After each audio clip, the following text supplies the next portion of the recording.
So I was really interested in this concept of, and I don't remember what the exact term is, but I've been reading a lot in the Reddit forums for Pathfinder Second Edition, and they use this term that is something along the lines of horizontal scaling or lateral scaling. Are Hmm. you familiar with that term? Yeah, and I'm not sure if I actually might have popularized it. I don't know. Oh, you might have. I Oh might. shit, I don't know. I'm not Okay. sure. I'm honestly not sure. I don't want to sound arrogant.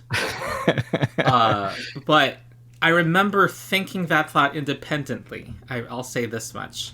You should what you should have answered with would have been like, "Do you know who you're talking to, Rex? Do you even know? I was there when the old tomes were written." Yeah, because I'll just tell you my original.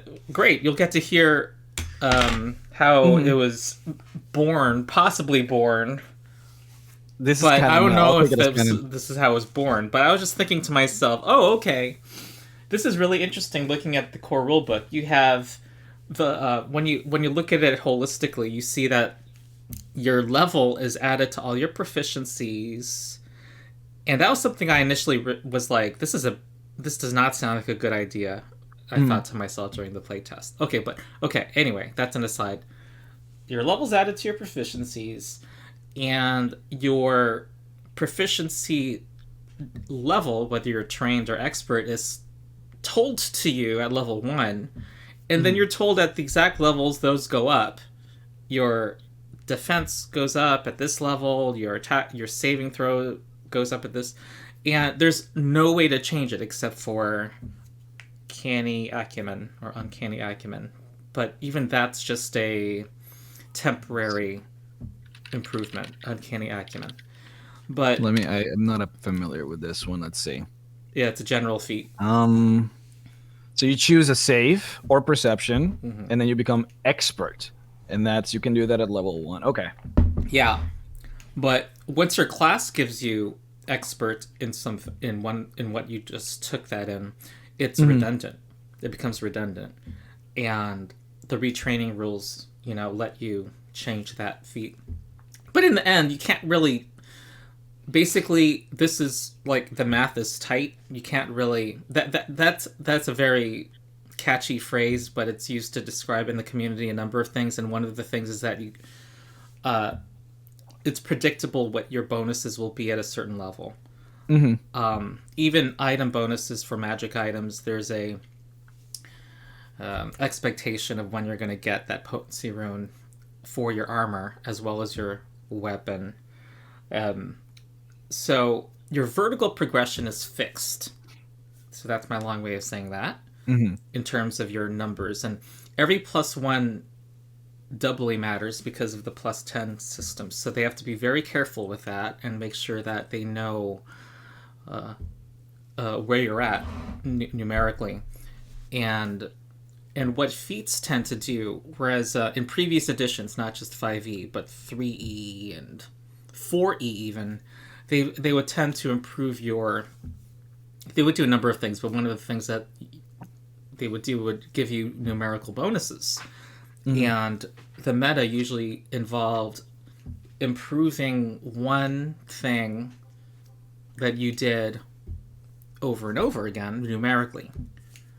And that further funneled you into doing a similar thing every turn, or just jacking up Mhm. um, certain save or suck spells that you would just land on an enemy. But with feats and overall everything in Pathfinder that you do choose, you do. We all know there's many choices you make when you make a character. What they tend to do, besides your ability scores, which they seem to get an 18 in your main stat, is give you more ways to use your limited three actions, or give you situational bonuses that don't come up all the time, or let you support an ally. They do a whole variety of things that are not increase your math. So horizontal progression. This is it's possible to increase the number of feats a character has. You can just house rule. You can have two class feats instead of one class feat at level two, Mhm. and it doesn't really break the game. which is what you're doing with the free archetype. Technically, you're just like Yeah. specifically only allowing that extra feat to be used for the archetypes. Yeah. Yeah, yeah, and the designers in the game mastery guide under free archetype, they don't purport that this is like going to have zero effect on the power Mm-hmm. level of the party. They say it's going to have some power boost, but it shouldn't break your game. And yeah, so a fighter having an taking the medic archetype at level 2, they're no longer they're not going to have a better chance to hit, but they will have something to do with when they're not hitting that can help an ally. But even if they That didn't with their third action, or maybe even second and third action, but even if they were not to take that archetype or that feat, there are other things they could have done with their skills that they could have used with those actions, like athletics with assurance as their third action, to trip somebody or demoralize somebody or insult somebody with bon mot. mhm. And those are skill feats, and you get those aplenty. Every character is going to have 11 over the course of their level 1 to 20, and you get so many skill increases too. Let me ask you one question. Yeah. While we're in here, so because it sounded like from what you were saying, right? Like, so the original intention was to, and I guess I shouldn't say that. There could have been many intentions, right? But they did want to prevent people from doing that meta thing, right? Where you go, okay, well, these are the things that I have to pick because they specifically improve my character's numbers, damage, or whatever. And instead, you have these many feats that don't necessarily do that. They improve you, but in different ways, helping allies, doing all this stuff. I would surmise, based on my impression that you really like Pathfinder, that you would say that they have overall succeeded in this regard. However, you could also argue that there are feats or archetypes that either some or many of the classes or playstyles require or would be considered to be meta. Is this something that you would like? Oh, first of all, I guess I should ask you, like, do you, and I guess I can give you the example of the medic archetype, examples of the champion archetype, perhaps feats that, There are some options that are stronger than others. Yes. or I mean, some that if you want to play the playstyle, they are kind of needed. But would you say that in spite of that, I guess I'm trying to figure out what my question is, but like, would you say that it is okay to have some that are like this, that are kind of just expected or required or really, really powerful? Or would you say that this is something that you would hope could be fixed at some point? I would hope that they could be fine tuned at some point. I do. You don't agree that it is like okay or acceptable to have at least some of these? I think it's acceptable because okay, let me back up a bit. I think that they do accomplish the goal of the designers do of lessening the power gap between those who optimize and those who don't. They can play at the same table. There are some options that are, a bit stronger, but to the extent that if they are to become actually viewed as essential, that they don't. I wouldn't say that they're essential unless the GM is doing a certain challenge level and really pressing the party, and that group of players really wants that kind of challenge. And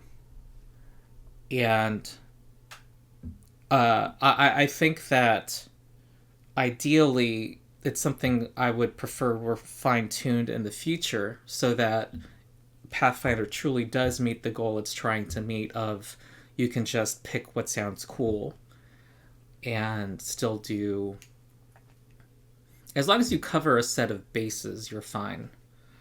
Mhm. But as of now, there's a few things, like Gnome flickmace that are, you know, talked about, or So double that's the thing. slice I with don't know. picks. I actually do not know. That's why I was asking, and it was literally going to be my next question because I know that Mm-hmm. you're an advocate, right, for Pathfinder. Like you Mm-hmm. want people to play Pathfinder. You believe in it to be a great game. And I'm not sure how you feel about fifth edition. How I know that you were upset very much, just like I was and many others, when D&D where Wizards did the whole Mm-hmm. fiasco with the OGL. Um, but I wanted to ask you if there were like if you would give me like very explicit examples of like stuff that you actually thought was like were like broken in terms Oh, of just okay. like weapon choices or skill feats.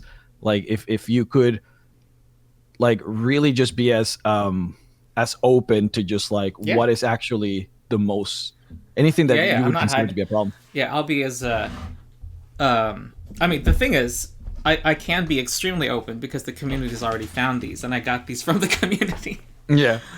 First of all, I think that um, there's no problem with, you know, including a whole litany of phase things that I might go into because it it's like everyone knows. Well, like it's just the problem's just so much lessened compared to other editions that these are Yeah. just more like um, uh, you know, you can call them complaints, minor complaints. You could put them under that. Yeah. Um, okay, the Gnome Flick Mace has been revised apparently to try to address some of the community saying it was too overpowered. It was eroded by Paizo, but its most powerful aspects are still there. It has it's part of the flail group, Okay. weapon group, and in Pathfinder, when you are a martial character at a certain level, usually fifth level, you unlock the critical specialization abilities uh, of a weapon of your weapons sometimes. So I can see And here that if you crit, you basically knock a target prone. yeah, you knock a target prone, and this was one of the things I proposed house ruling in my house rules video. It's much more powerful than the other um, Mm-hmm. weapon group effects. There's no Like saving swords, throw. they flat foot, and Yeah. axes can hit like two people, I think. Yeah, because prone makes them flat footed, and it gives them -2 to attack Mm, rolls. And it taxes them in action if they want to remove it, because they standing up is an action. mhm. And if you're a fighter, if they're standing up, will provoke your attack of opportunity, and that attack of Oof. opportunity might crit. And I don't even understand why. I guess the idea is that like you're like wrapping their legs with your flail and then pushing backwards so they fall. Is that I'm assuming maybe that's the fantasy that they were I think thinking of? that Because you, I don't understand how you hit someone really hard with a flail and you knock them prone. I think you just hit them so hard that Yeah. they stumble back, and so fighters can also. I've seen this at high Hmm. levels. Fighters can get an extra reaction that can only be used for attack of opportunity. Yeah.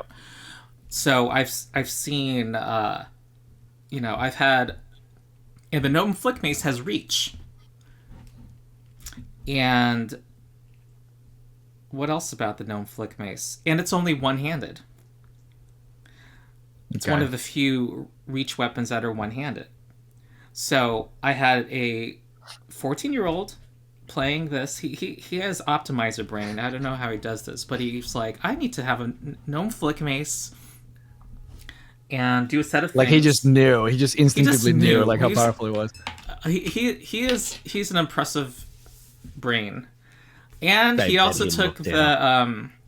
the champion dedication, and he took the feat that lets him raise his shield as an action, and it's a stance, so his shield is always raised, and he took an extra reaction to shield block, and he had a reaction, the champion's reaction. So he has all Hmm. these extra reactions, and one of his reactions is to have an extra attack of opportunity. So when my creature would run up to Yeah. him, No, I, His attack of opportunity would crit, and fighters become legendary in their weapon at level 13. So he'll crit on one rolling like a 12 or a 13. The foe gets knocked down while trying to walk up to him. He doesn't want to stay prone, so he stands up, and that provokes a second. Let me stop you right there, because like Yeah. what you just said is very surprising to me. So you crit on a 12. And I don't know. Is that a number you threw out, or is it like actually that's something that can happen? Yes, that can happen. Okay, Yeah. so the assumption then would be that you would roll on a 2, you would hit, Yes. and then on a 12 you crit. Yep. Okay. Yep. And that happens especially when you start encountering, because you're at level 1 and monsters only go down to level -1. You're not going to see monsters at level 1 that are much lower level than the party. That happens more when you level up some. But also, fighters become legendary at level 13. Yeah, so they get that +2 that others don't. Yeah. And so this would be, but this would only happen against like monsters that might be like -4 to the level. So this would be like you might be fighting like 4 of these, 6 of these, and they would be like inconsequential monsters, right? Like, this wouldn't be like real threats. There's a range of armor classes, and so sometimes you'll encounter an at-level enemy, or maybe a level higher than the fighter, and still crit them at a surprisingly low number. Okay. Yeah. Even 2 levels higher than the fighter. But yeah, that foe gets knocked down. Their first action was to try to stride, and they get critted while walking up to his fighter. They get knocked prone because of the critical specialization effect. They use their second action to stand up. That triggers his second reaction, and that might crit also and knock them down. And then they stand up again, and all they've accomplished was getting crit twice on their turn. That's all they accomplished. and reaching, so attacks of opportunity are not like in D&D where it like only functions if you move away. In here, it's like if you move at all within your range, it triggers. Yes. Okay. Oh, I see. Okay, then I see what the problem is. I got you.